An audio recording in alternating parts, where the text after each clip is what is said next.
Recordando eventos históricos. El crimen de El Fanguito. William Z. Foster. Publicado por New Century Publishers, 832 Broadway, Nueva York, el 3 de abril de 1948. Carta abierta al presidente Truman sobre Puerto Rico. Por William Z. Foster. Sobre el autor de este folleto es el presidente del Partido Comunista y un veterano líder del movimiento obrero americano, en el que ha servido por más de 50 años. El señor Foster visitó a Puerto Rico en marzo de este año y conversó con cientos de personas sobre los problemas que enfrentan. Conmocionado por las condiciones que vio, el señor Foster, inmediatamente a su regreso a Estados Unidos, escribió esta carta abierta. El 10 de marzo, se dirigió a una de las reuniones más importantes de obreros y progresistas puertorriqueños llevada a cabo en la isla. Sobre 2.000 personas acudieron a un teatro con capacidad para 1.200 personas, para tratar de entrar y abarrotaron la calle. El señor Foster es autor de muchos libros y folletos, de los cuales, entre los últimos están El trabajo y el Plan Marshall y las respuestas a las 23 preguntas de The Herald Tribune sobre el Partido Comunista. Señor presidente. El Fanguito, como usted debe saber, ubica en San Juan, Puerto Rico. Es el peor de varios arrabales grandes que amargan el cuerpo de la capital de Puerto Rico y es, quizás, el área de exclusión más terrible en el mundo occidental. El Fanguito, que en inglés significa the mud hole, es el símbolo mismo de la miseria, la explotación y la desesperación humana. Es además el símbolo de la colonización americana de Puerto Rico. Señor presidente, le escribo esta carta porque, usted como presidente de Estados Unidos, ejerce un control casi dictatorial sobre Puerto Rico, que es una colonia de Estados Unidos. Usted tiene el poder para vetar cualquier legislación que le plazca de la legislatura insular, aunque sea aprobada de manera unánime. Con sus amplios poderes, usted puede influenciar fuertemente en dicha legislatura para que apruebe las leyes que usted desee. Más aún, usted tiene control sobre el gasto de enormes cantidades de fondos en Puerto Rico y puede llegar lejos en la vida económica de la isla. Usted es, por lo tanto, en gran medida responsable de la continuidad, si no el origen, de esos arrabales como el Fanguito.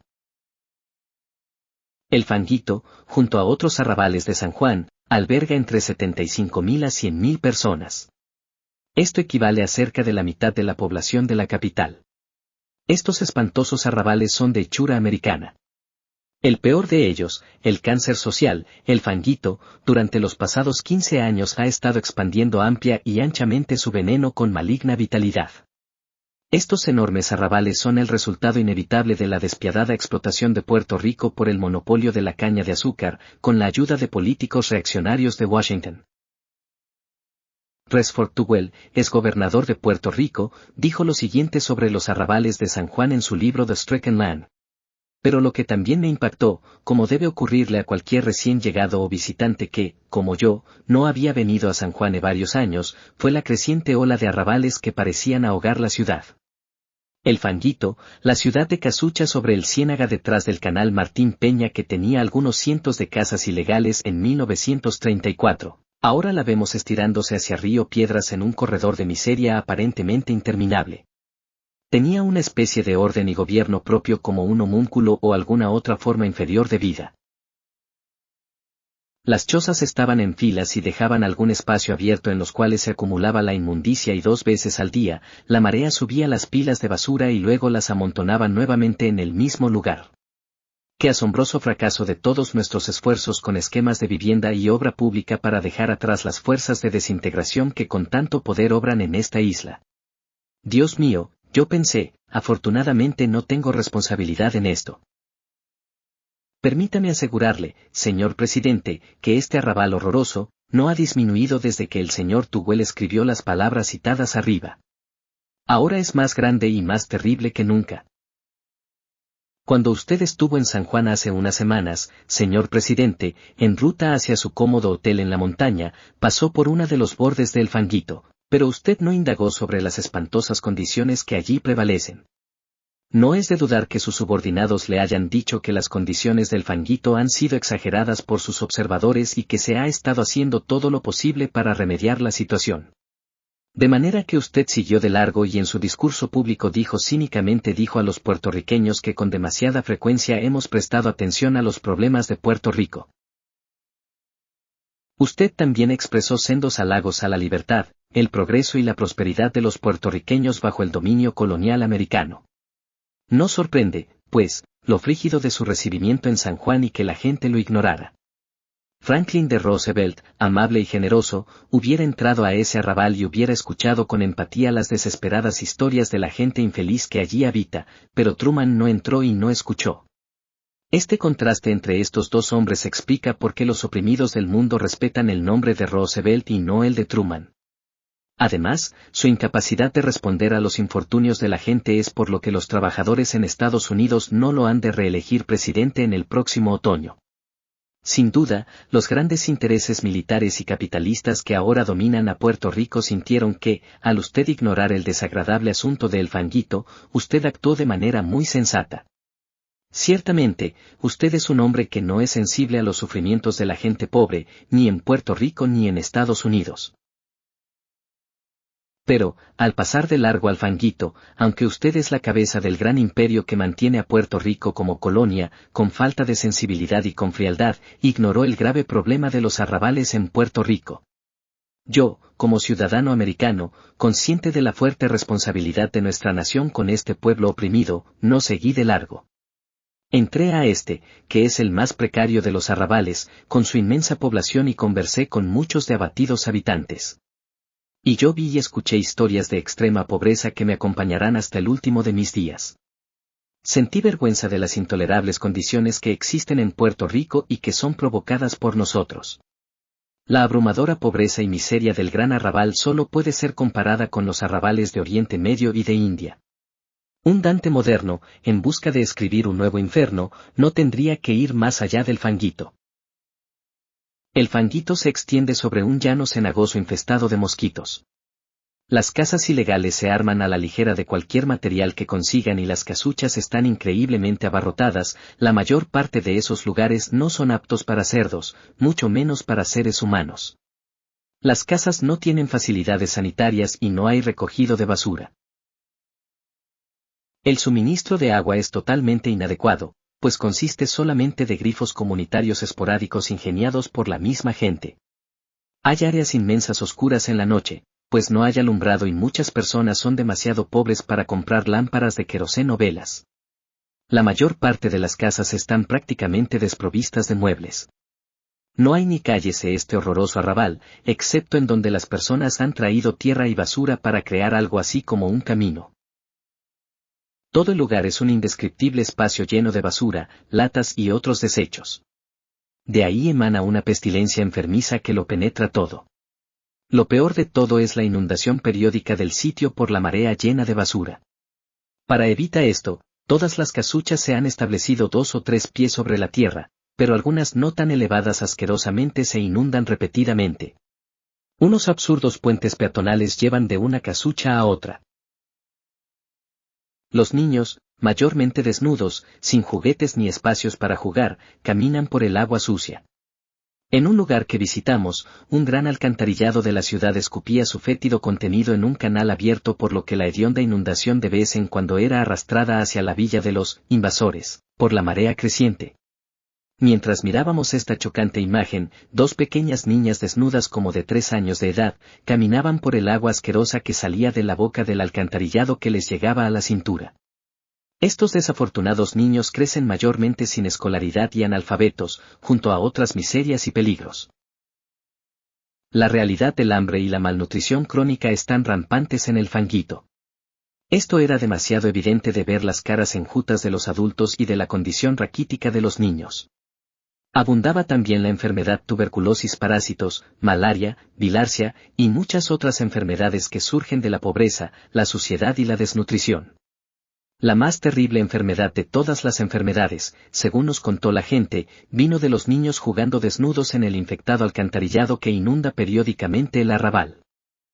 Una cosa que me impactó fue la tendencia invencible a sacar lo mejor de una mala situación al compartir sus escasos recursos con aquellos que estaban en mayor sufrimiento, al tratar de mantener limpias las condiciones de suciedad, al hacer lucir sus casuchas con flores y pintura. Y al tratar de hacer lo imposible mediante esfuerzos heroicos para construir un sistema de alumbrado y unas calles con sus escasos recursos.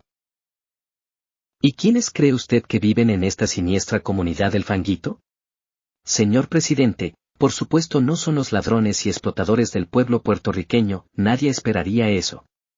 Los habitantes del arrabal son los campesinos y obreros agrícolas empujados fuera de su tierra por el hambre.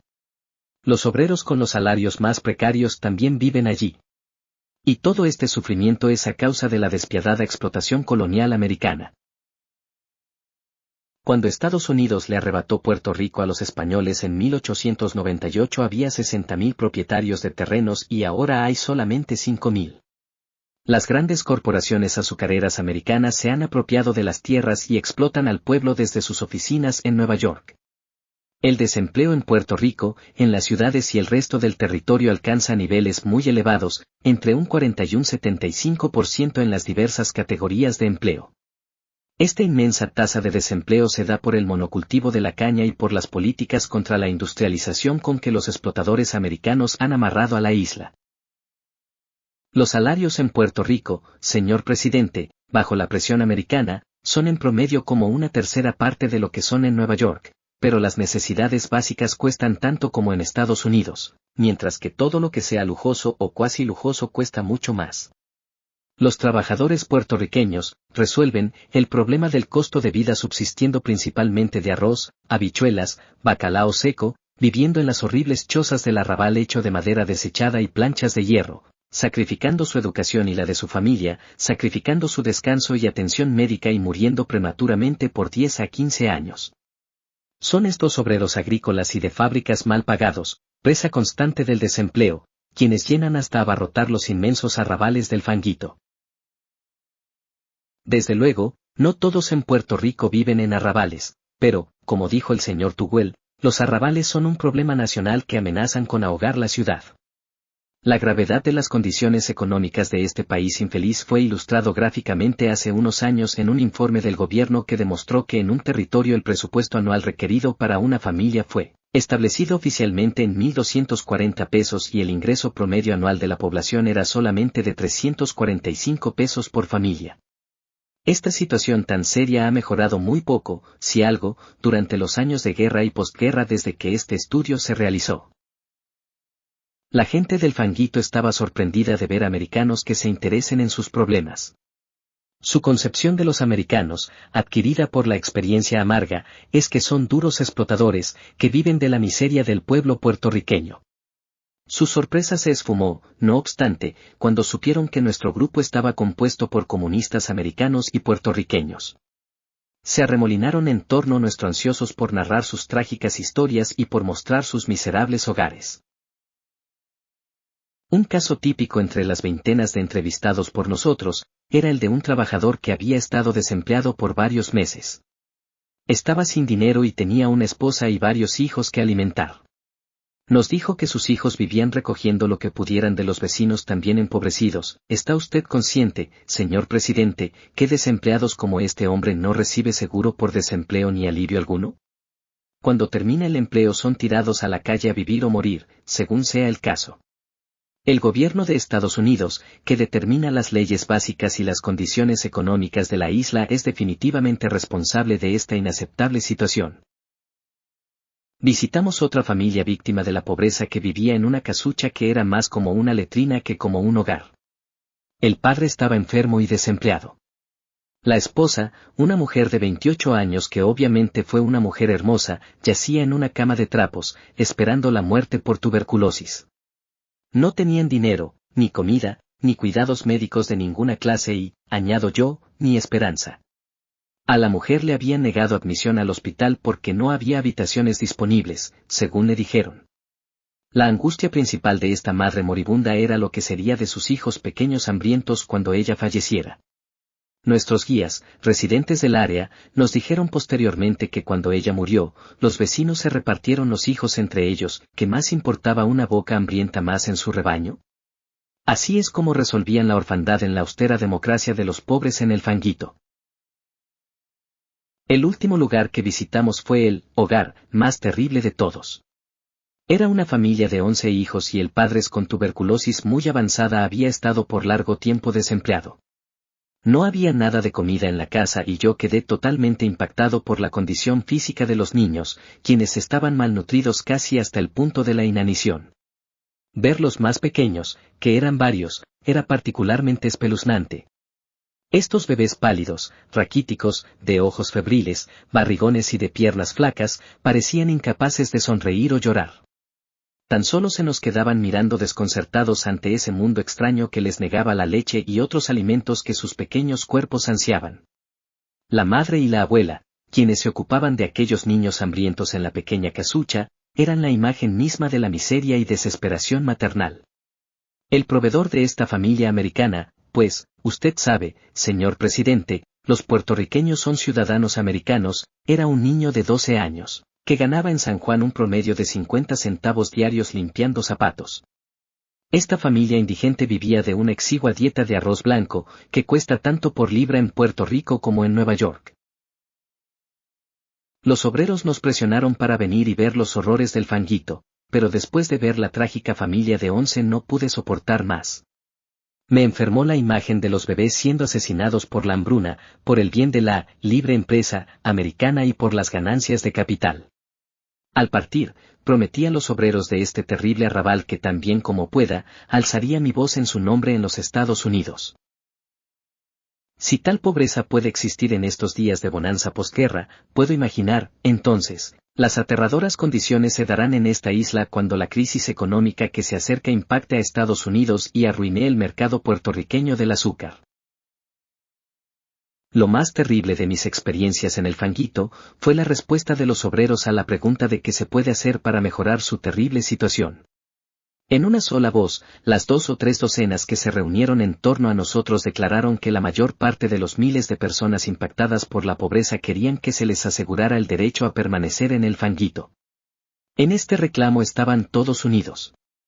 Querían comida, medicinas, agua, luces, calles, escuelas y especialmente un dique para retener la inundación de inmundicia que periódicamente los envuelve, pero más que nada, ellos querían el derecho a permanecer en este terrible arrabal. Hicieron este reclamo tan chocante porque constantemente están hostigados por las amenazas de los políticos de sacarlos fuera sus casuchas y demoler el fanguito. El desahucio los obligaría a un peor destino de regresar al campo o irse a la calle a morir de hambre. El fanguito, con todos sus horrores, significaba para esta gente el tener, al menos, un techo sobre sus cabezas, el poder mantener la familia unida, una comunidad solidario con otros en la misma miseria y una oportunidad para ganar algún dinero en la ciudad. En mi caso, literalmente enfermé y quedé sin habla al escuchar a estos habitantes del arrabal golpeados por la pobreza.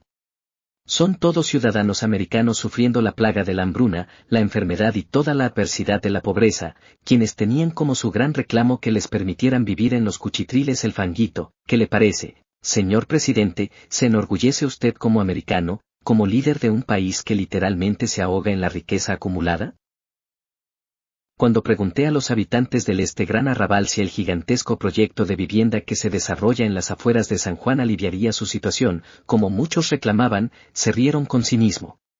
Dijeron que entre todos eran demasiado pobres para poder pagar las rentas de estos nuevos lugares, que serían cogidas por la clase media y los funcionarios de gobierno con mejores salarios.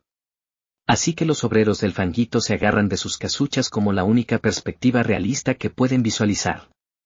Obviamente, junto a otras medidas de alivio hay una necesidad imperiosa de proyectos amplios de vivienda de renta baja u ocupación sin costo, como nunca haya sido llevada a cabo por los gobiernos federal e insular. La gran vergüenza para Estados Unidos es que, no solo ha permitido a los capitalistas robar sin límites a los puertorriqueños, sino que tercamente se niega a proveerles las reformas económicas y políticas más elementares. Bajo el régimen del gobernador Tugwell, se hicieron algunos esfuerzos para traer a Puerto Rico algunas fases de la legislación del nuevo trato, pero aún esas limitadas medidas fueron combatidas como bolchevistas por el monopolio azucarero y sus lacayos en el Congreso. El único seguro social que los trabajadores puertorriqueños recibieron durante el nuevo trato fue una pensión mensual de 7 pesos con 50 centavos para algunos trabajadores viejos que pagaba el gobierno de Puerto Rico. Esta medida ruin es despreciada por los trabajadores. Es significativo el hecho de que los reyes azucareros americanos no tienen problema alguno con la aplicación a Puerto Rico de la esclavista ley Taft-Hartley, pero la mayor parte de los miembros de la UGT están combatiendo su implementación militante y exitosamente. Su insensible expresión de que con demasiada frecuencia hemos prestado atención a los problemas de Puerto Rico está muy alineada, señor presidente, con la resistencia reaccionaria americana a los reclamos de los puertorriqueños. Ese cínico comentario suyo debe perseguirlo cada vez que usted piense en Puerto Rico. Los glotones turistas y comerciantes americanos viven su vida en Puerto Rico sin preocuparse por los infortunios de los puertorriqueños. ¿Y por qué deberían ser perturbados en sus placeres? ¿O es que la filosofía de la clase gobernante capitalista americana no es agarrarse del principio brutal de la libre empresa, que cada cual se las arregle por sí mismo y que sea lo que Dios quiera? ¿Desde cuándo, pues, hemos sido los guardianes de nuestros hermanos? A usted tampoco, señor presidente, le preocupaba el bienestar del sufrido pueblo de Puerto Rico. Fieles a los intereses del imperialismo americano, todo lo que ustedes tenían para ofrecer era la iracunda queja de que ya habían escuchado más que suficiente de los problemas de Puerto Rico.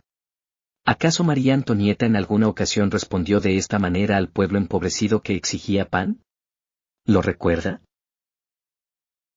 Los reaccionarios americanos le sacan partido al hecho de que, tras mucha lucha, a regañadientes le concedieron la ciudadanía americana en 1917 y el derecho a elegir a su gobernador en 1947, pero la simple realidad es que, limitados como están por las restricciones legales de tipo colonial, los puertorriqueños ahora tienen menos libertad política de la que tenían bajo la Carta Autonómica concedida por España en 1897, instituida un año antes de la ocupación americana.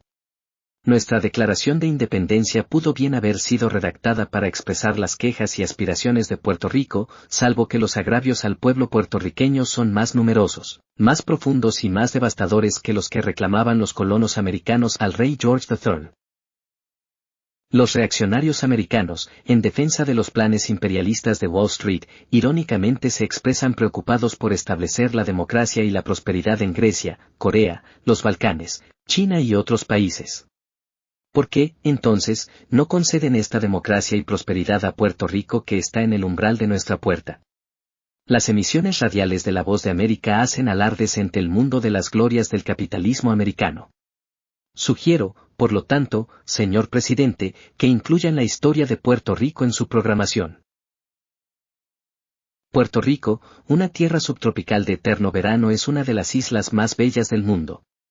Sería un verdadero paraíso, a no ser por la explotación capitalista americana que la ha convertido en un infierno verde para su gente. Es por esa razón que en años recientes cerca de 350.000 de sus ciudadanos han emigrado a Estados Unidos.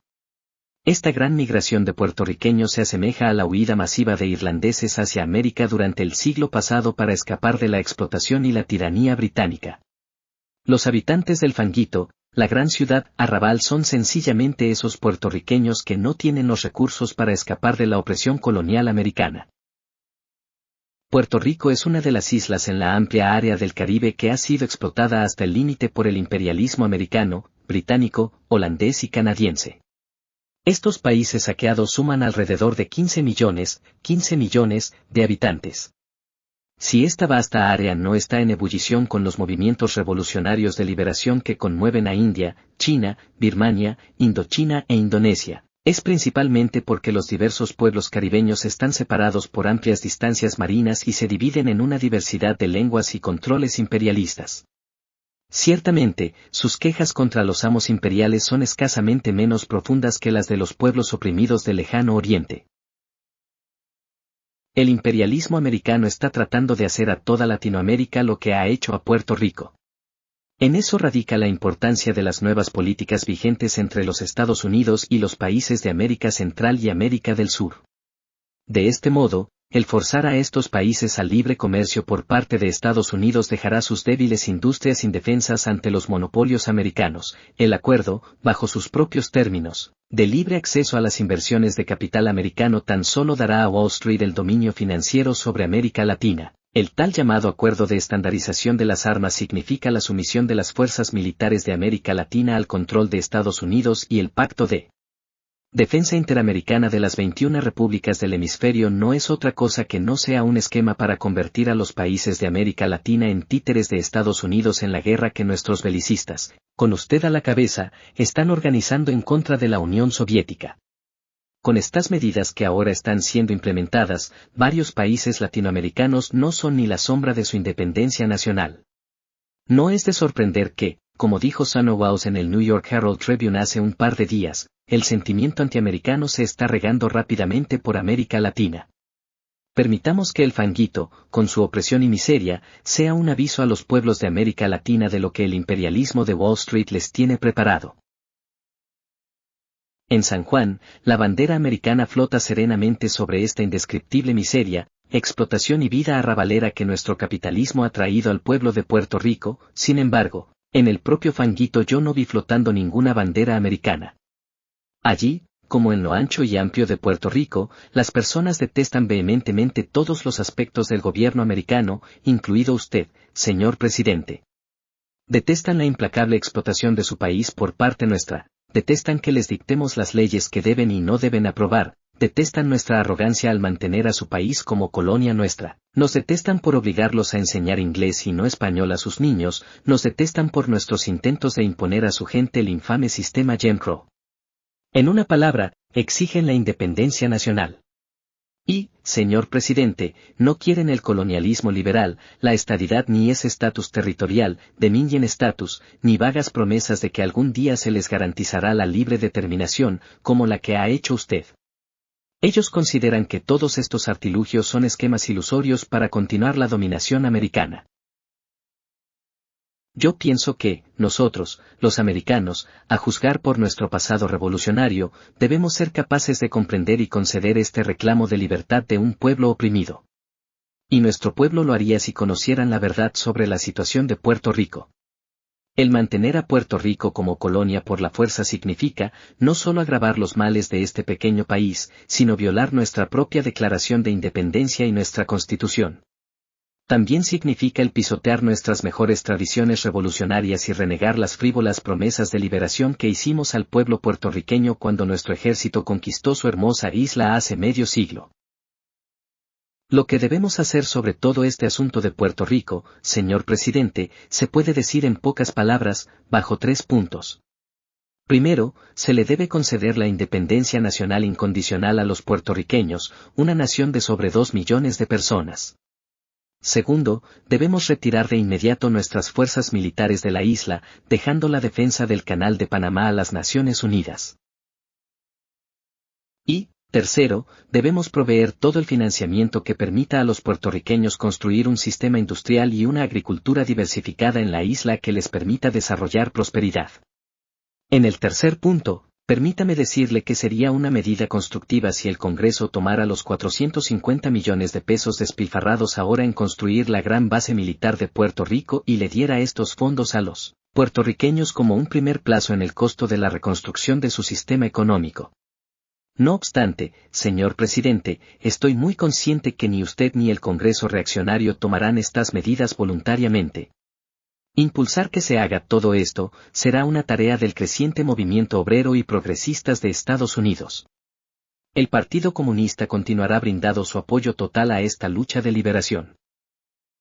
Usted y sus amigotes capitalistas, señor presidente, están extremadamente alarmados por el crecimiento acelerado de la nueva democracia y el socialismo en muchas partes del mundo. Esto no les debe sorprender, pues su sistema capitalismo, que nutrió 2 guerras mundiales, el fascismo y la más terrible crisis económica, todo esto bajo una sola generación, está obsoleto y el mundo está en otra etapa histórica. Y si traigo a colación su programa imperialista, ustedes están tratando de organizar una tercera guerra mundial. Una medida de su desesperación es el hecho de que bajo el plan Truman-Marshall, no solo promueven la guerra civil en varios lugares y abiertamente presionando para controlar las elecciones en otros países, sino que ahora considerar una provocación de guerra cuando Checoslovaquia e Italia eligen por sus procedimientos democráticos internos a líderes comunistas. Usted está militarizando su propio país y dejándolo a la merced de los peores patrioteros reaccionarios.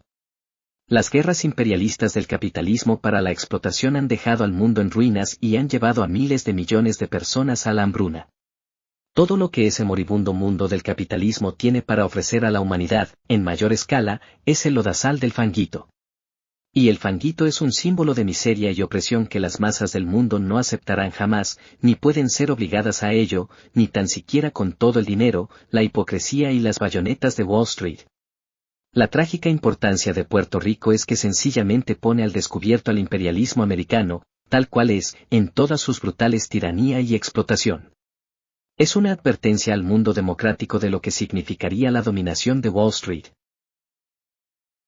Su ponencia del 17 de marzo ante la sesión conjunta del Congreso, señor presidente, fue una descarada petición de guerra.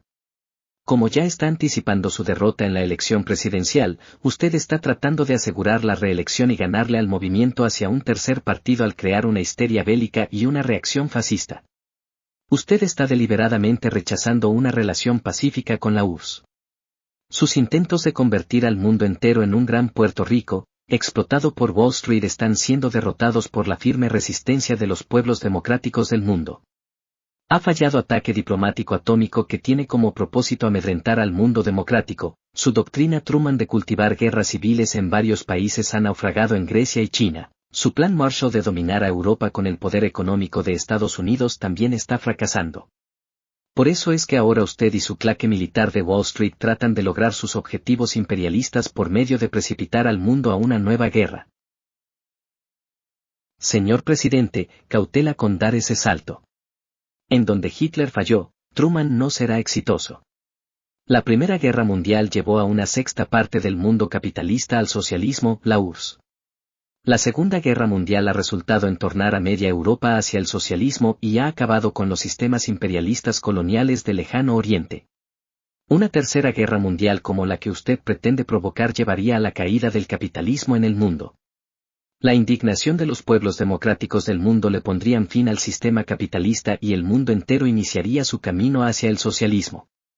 Las grandes masas, los amantes de la democracia y los defensores de la paz están avanzando hacia formas superiores de democracia y hacia el socialismo, y usted no podrá detenerlos con una guerra imperialista.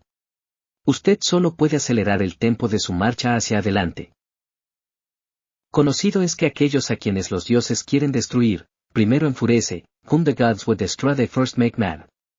El capitalismo americano, en manos de los que promueven la guerra, está en un estado de histeria. No obstante, la guerra no es inevitable. La gran decisión por la paz aún reside en el pueblo. Ahora es el momento, antes de que sea muy tarde, para que el pueblo hable y completamente destruya a los imperialistas de Wall Street que quieren llevar a todo el mundo la esclavitud como en Puerto Rico. Muy atentamente.